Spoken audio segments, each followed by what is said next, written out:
Pak Karamo rumahnya di Rawamangun, saya di Kemayoran Serdang atas kan Cempaka Baru. Saya ingin Pak Dedi atas perkenan kebaikannya.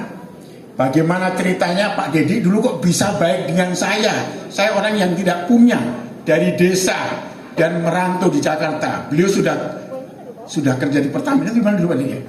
Belum ya?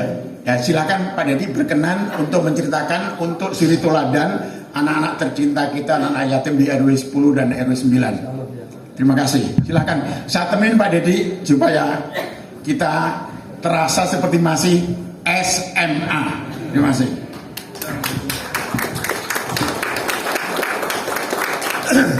Bismillahirrahmanirrahim. Assalamualaikum warahmatullahi wabarakatuh. Waalaikumsalam warahmatullahi wabarakatuh.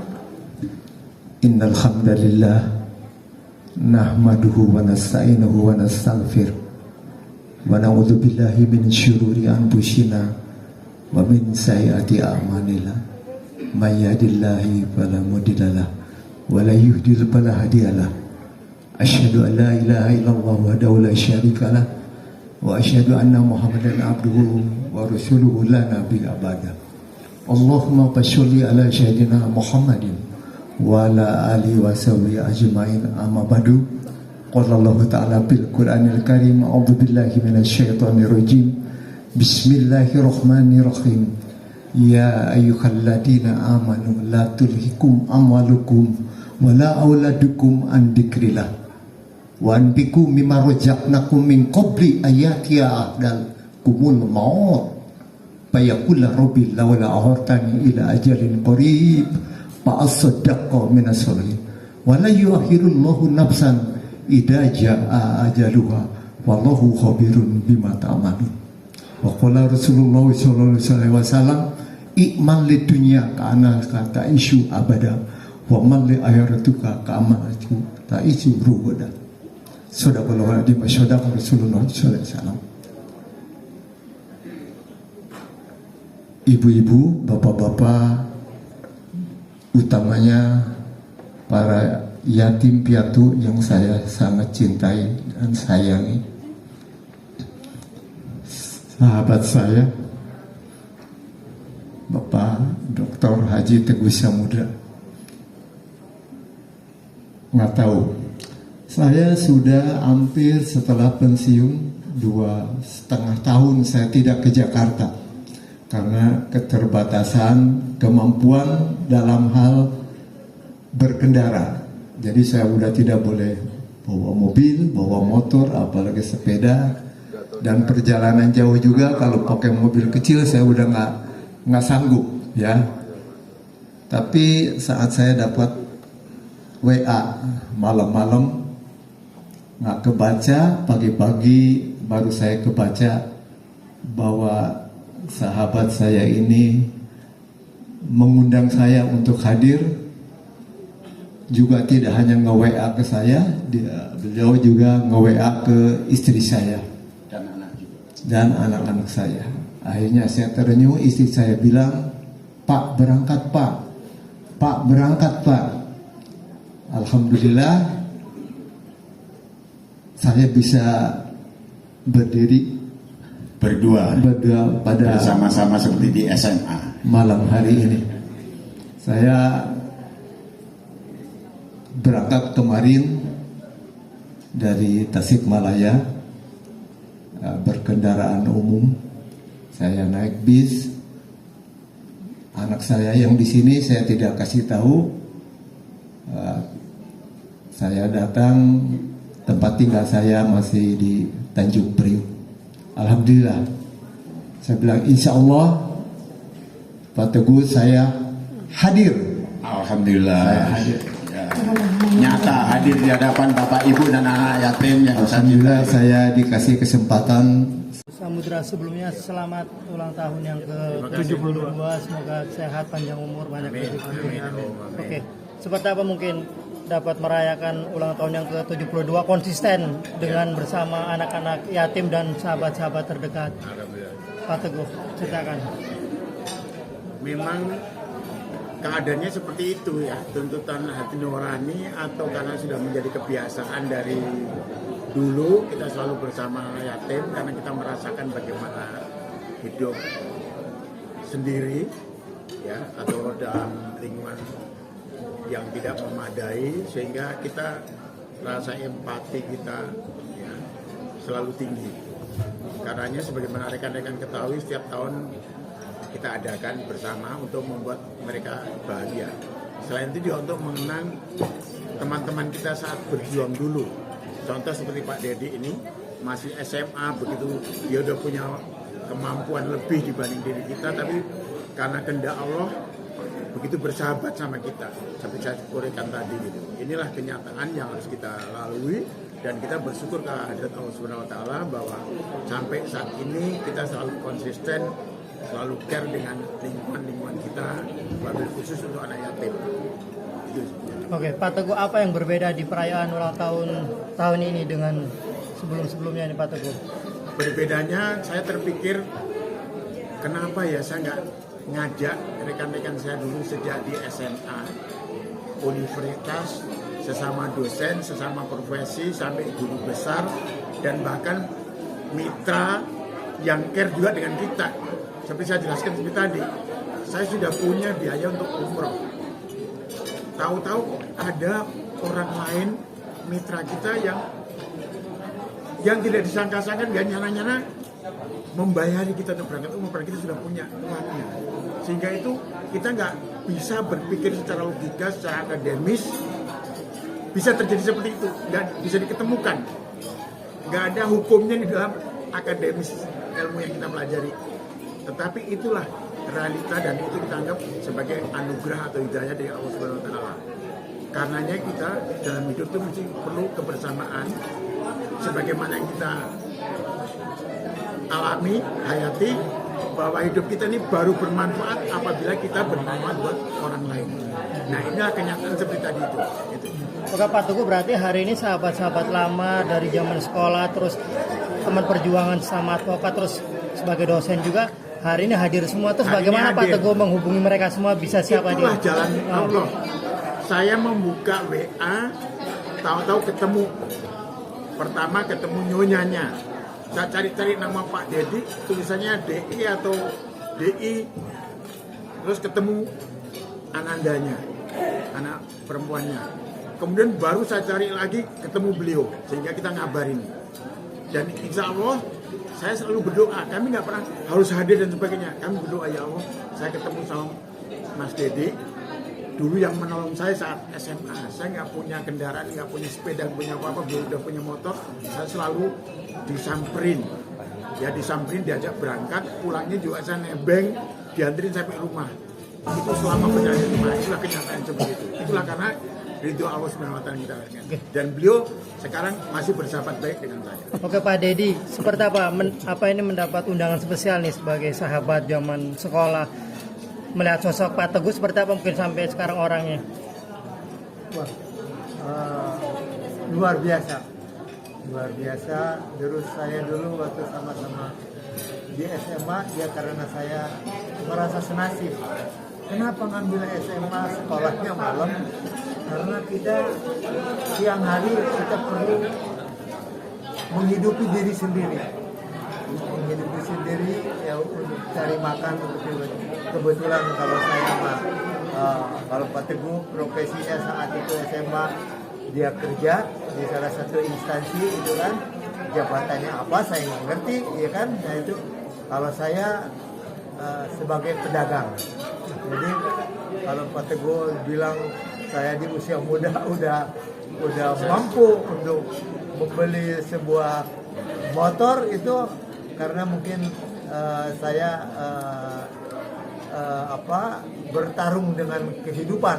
Saya ingin menggapai cita-cita menjadi orang yang berguna bagi masyarakat, gitu kan, lingkungan dan sebagainya. Alhamdulillah, walaupun saya jarang ketemu, jarang konsultasi mengenai kehidupan, tapi kok jalannya sama. Pak Teguh di usia 72 sama dengan saya, berbuat kebaikan, terutama menyayangi anak yatim, gitu kan. Dan saya alhamdulillah juga kok ditakdirkan, barusan saya cerita Pak Teguh, saya di kampung bikin sesuatu untuk menampung orang-orang yang ingin bermain tapi gratis, terutama untuk yatim piatu. Saya di kampung bikin satu taman namanya Taman Saboga, sarana belajar, bermain, dan olahraga. Dikhususkan untuk yatim piatu gratis, ya kan? Alhamdulillah. Oh, bisa nyambung apa ya dulu kita sama-sama berjuang lagi muda, membuang diri jauh dari orang tua untuk menggapai cita-cita, walaupun kita beda. Kalau Pak Teguh di perguruan tinggi ngambil hukum, kalau saya di mengarungi samudra di pelayaran. Alhamdulillah. Pak, ada kenangan yang tak terlupakan nggak Pak sama Pak Teguh ini? Sama Pak? Teguh ada. Boleh diceritakan Pak satu atau dua Pak? Waktu itu kita camping ke Selat Bintana. Camping ke Selat Bintana, salah satu guru kita namanya Pak Bambang adalah mahasiswa di UI. Kita nggak tahu kalau Pak Bambang itu mau ngajak camping ke Sukabumi, ke Selat Bintana. Tahu-tahu ada yang diincar. Yang diincar itu adalah muridnya teman kita. Ya, betul nggak? Ya. Masih ingat Pak Teguh? Ya. Pak Teguh masih ingat? Masih ya, Pak Murni orang Cilacap ya. Ya. Jadi akhirnya tahu langsung berubah kata beliau sama dia. Itulah kira-kira ini, waduh, sahabat saya luar biasa. Saya juga mungkin tadi saya jelaskan, saya nggak mungkin tamat SMA karena saya sibuk dengan dagangan saya. Terus Pak Teguh, dan ayo kita ujian. Kamu kok nggak pernah sekolah? Pada sekolah tinggal sebulan lagi tinggal ujian, saya mogok sekolah. Ya udah sekarang juga saya ikut Pak Teguh, ayo kita ujian. Jadi alhamdulillah gitu kan. Alhamdulillah kita di usia renta ya, 72 tahun kita. Sama-sama kita masih bisa bersahabat dengan baik. Saya juga tanya Pak Teguh, kalau teman-teman yang lain ada yang dihubungi enggak? Dia bilang tidak ada komunikasi katanya dengan yang lain-lain. Kan banyak yang sahabat-sahabat kita di SMA dulu. SMA-nya namanya SMA Arena Siswa. SMA Malam di Jalan Bumi Sari, nomor 88. Alhamdulillah. Ya, Pak Dedi, tapi nyangka nggak Pak Teguh sekarang menjadi pengacara hebat nih, senior nih, gelarnya juga udah banyak banget nih, ada juris terus MPL tuh banyak lah, dokter segala macam. Nyangka nggak? Soal nyangka nggak nyangka, percaya karena ini orator ya.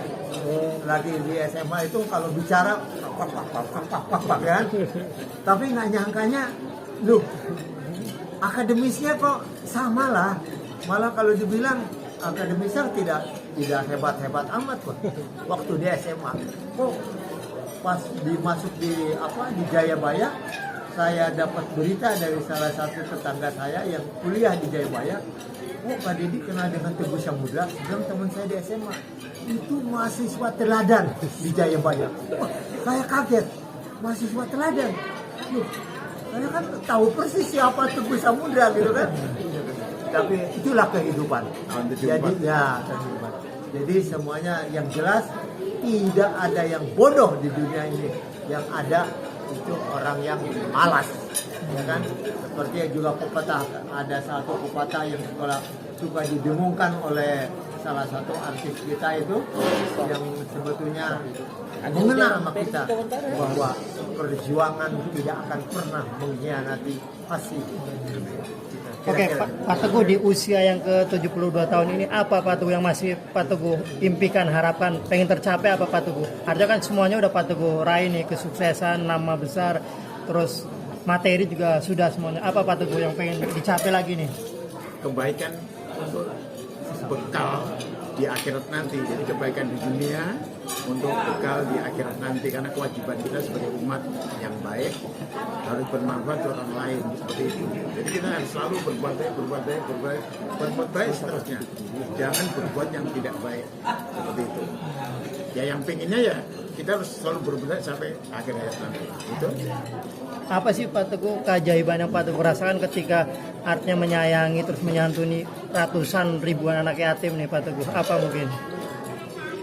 Itu tidak pernah terpikir, tidak pernah bisa dinalar, ya karena kehendak hati gitu, kehendak hati sesuai dengan pikiran, terus selaras dengan kajian yang kita pelajari, ya sudah itu, ya jalannya begitu aja itu, nggak ada kalau kita berpikir ini itu, sudah lillahi ta'ala, ini memang harus kewajiban saya, harus jalan seperti ini, seperti itu orang tua memang mengajarkan untuk selalu berbuat baik dan berbagi kepada orang lain. Itu dari orang tua dulu seperti itu. Bahkan orang tua saya pernah ngajari, kita kehilangan barang nangis, marah-marah aja dimarahin. Kenapa barang hilang kok marah, kok nangis? Yang nemu saja senang. Sudah lillahi ta'ala saja. Semua serahkan kepada Allah Subhanahu wa taala, kayak begitu. Kemudian juga ada pesan, jangan membuat sakit orang lain. Jangan membohongi orang lain. Kenapa? Semua yang kamu lakukan seperti itu nanti akan mengenai diri sendiri. Nah, seperti itulah maka kita intinya selalu bisa berbuat baik, berbuat baik. Itu yang cita-cita kita yang pingin untuk kita raih sampai akhirnya gitu. Oke. Mas Ferdi mau tambahan? Siap. Pak Teguh, di usia yang 72 sekarang ini harapan Bapak seperti apa? Penutup dari saya. Harapan saya semua teman-teman saya sebagaimana yang dialami oleh Pak Dedi, teman SMA selalu berbuat kebaikan. Saya juga ingin teman-teman yang lainnya juga selalu berbuat kebaikan. Berbuat kebaikan, berbuat kebaikan, berbuat kebaikan. Tidak ada yang lainnya. Karena dengan berbuat kebaikan, kita akan memperoleh kebaikan untuk diri kita. Itu saja ketentuan hukumnya. Pak Dedi, ucapan selamat ulang tahun untuk Pak Teguh, doa dan harapannya Pak. Terakhir Pak. Harapannya Ya. tentunya ke seluruh sahabat sejati saya ini, yang pertama sehat selalu, Amin. hiduplah dengan apa adanya dalam hati kita, berbuat baik, tidak boleh putus. Dan seperti saya katakan tadi, tidak ada orang susah mengasihi orang yang susah, ya kan? Dan jadi kita, apa yang kita perbuat baik, Allah juga akan melihat apa yang kita lakukan. Mudah-mudahan Pak Teguh sehat terus, Amin. keluarganya keluarga yang abadi, Amin. sampai kematian yang akan memisahkan. Amin. Amin. Oke. Terima kasih Pak Dedi, Pak Teguh, terima kasih.